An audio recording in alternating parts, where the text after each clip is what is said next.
Hello everyone, welcome to my channel. My name is Ari, and today we're going to have some more stories about our toxic life. But before we start, it would be so much appreciated if you would subscribe to my channel, like the video, if you enjoy it, and maybe leave a comment down below.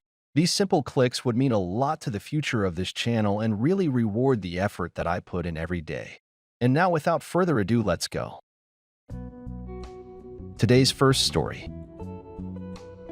In this story, after struggling with fertility, the couple had 2 children and tragically lost their 3rd child. Devastated, the wife sought solace in an inappropriate relationship with a coworker. Despite therapy, her friends, family, and therapist justified her actions, leading the husband to expose her affair to coworkers. Unable to forgive, he divorced her, emphasizing the betrayal amid their shared grief. Seeking a fresh start, he moved with their children to a therapeutic farm, distancing himself from the past.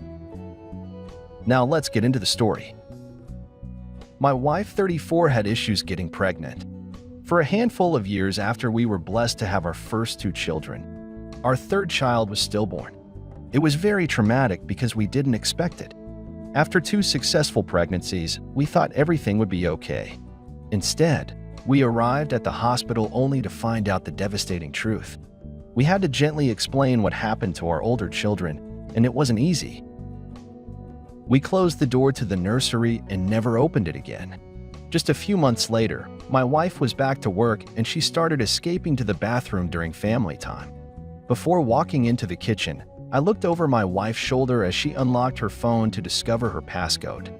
Then I just kept watching as she replied to a message from AP. As we sat on the couch having a movie night with our children, I couldn't react because the kids were there that night. I checked her phone and found more extremely inappropriate texts to her coworker. They talked about work, but mostly it was about my wife, her grief, and what she needed to feel better. I woke her up in the middle of the night to confront her. She was extremely remorseful and shamed. She said now that I had caught her, reality was sinking in, so she promised to shut it down and cut him off completely. This was followed by many hard talks, but I thought we were moving forward. She told me they never slept with each other, despite all her talk about wanting to take him. I doubted her truthfulness, but I didn't want to believe my marriage was over. We went to therapy, but it ultimately didn't help because all my wife's friends and family justified her behavior by saying they understood she just needed an escape after suffering such a huge loss.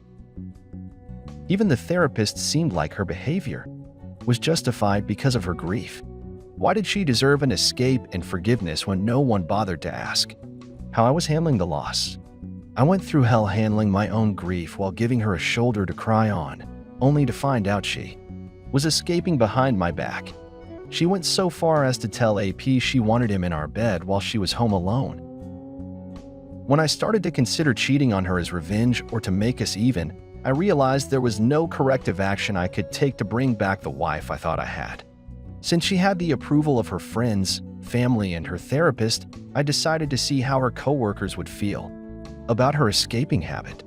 I got permission to hang up my flyer on the bulletin board by vaguely describing it as a way to spread awareness of despicability.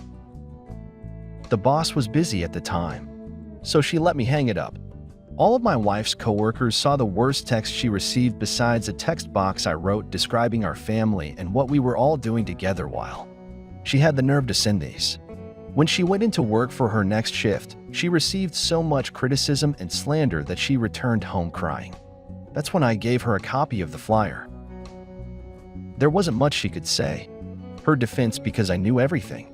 She wanted me to forgive her and stay married, and that just couldn't happen. She wasn't the woman I married. She gave me up for an escape with another man.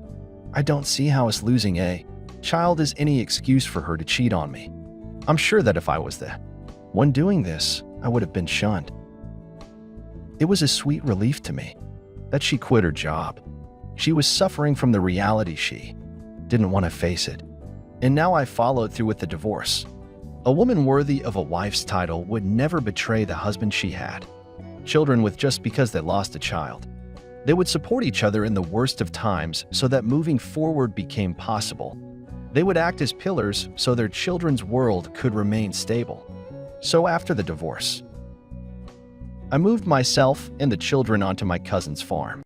I heard animals can be therapeutic, and that's what I wanted us to be surrounded by. Certainly not a constant reminder of the life we used to live with their mother.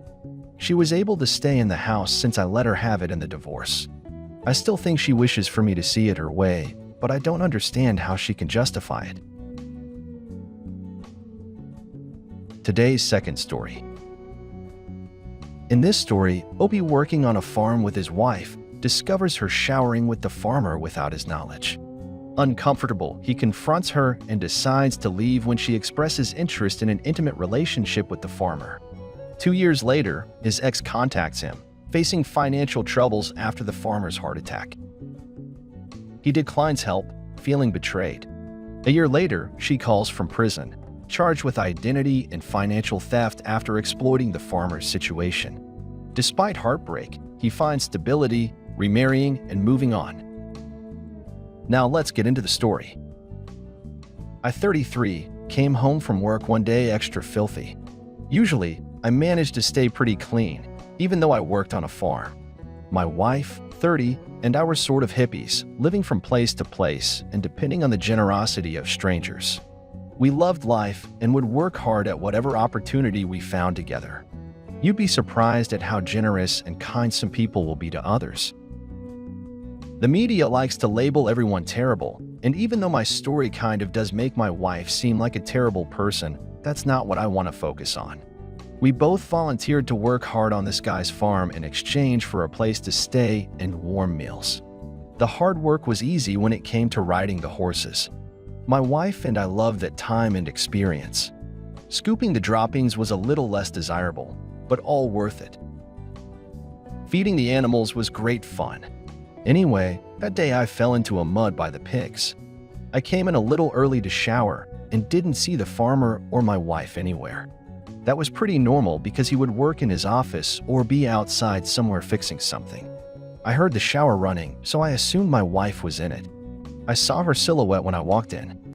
I got naked, prepared to freak her out by giving her a muddy hug, but then I saw a second silhouette. I whipped open the shower curtain to find her standing in the steaming shower with the farmer. I screamed and asked what was happening. She said she didn't think it was too big a deal for him to ask her to shower with him. I was stunned. Yes, we were staying with this guy. And yes, we were free thinkers, but she didn't ask me or tell me about it, and it felt like there was something more going on. The farmer apologized to me and said if I wasn't cool with it, it wouldn't happen again. I said it was strange, and since I wasn't told about it, I felt weird. When my wife and I were alone, I told her I wanted to leave. She said she didn't think we needed to, and really liked the setup we had there. Of course, she did. I felt like I was fuming when I asked her if he ever asked her for intimacy. She said he hinted towards it in the shower, but she wouldn't do it unless I was involved. She probably didn't realize how much this bothered me. I told her I couldn't stand the thought of sharing her, even if I was there. She looked disappointed, and that killed me. I asked her if she was really looking forward to sleeping with another person, and she said she wasn't sure about other people, but she liked the idea of doing it with the farmer since he was helping us out. I told her I had to leave, and if she didn't want to come with me, I'd consider our relationship over. She thought about it for a minute, then offered me some time away to find myself with the possibility of me returning to her and the farmer whenever I was ready. This was disgusting and painful. I left without another word to or from either of them. Fast forward 2 years. My ex randomly contacted me. I couldn't believe it, and I hesitated to read her message. It said that she was still living on the same farm, but 5 months ago, the farmer had a heart attack. He was in the hospital in critical condition, and she hadn't been able to keep up with all the farm work, hospital bills, and business expenses. Her name wasn't on anything, so she couldn't legally access his funds or do anything without him. She wasn't sure how she could stay at the farm for much longer and didn't have money to get very far. I told her to find someone else to ask for charity. She broke my heart and went behind my back, then chose someone she barely knew over me. I thought we were lifelong partners that lived free while remaining loyal. She betrayed me and didn't care when I left. I told her it took me a long time to recover from that breakup, and only just now started to find a good place in life. She wasn't going to ruin it for me. I hung up. I got a voicemail from her a year later, explaining that she had my number memorized and was calling me from prison. She was charged with identity and financial theft since she resorted to acting as the farmer by authorizing payments on his cards and selling some of his animals. When he recovered from his hospitalization, he kicked her out and reported her to the police for buying herself a car with his money, selling his property without permission and signing his name on legal documents. It was bad. Although our relationship was never romantic again, we did keep in touch from across the country. I finally settled down, got a steady job, and remarried. Everything worked out for the best, even though I had to go through a bit of heartbreak.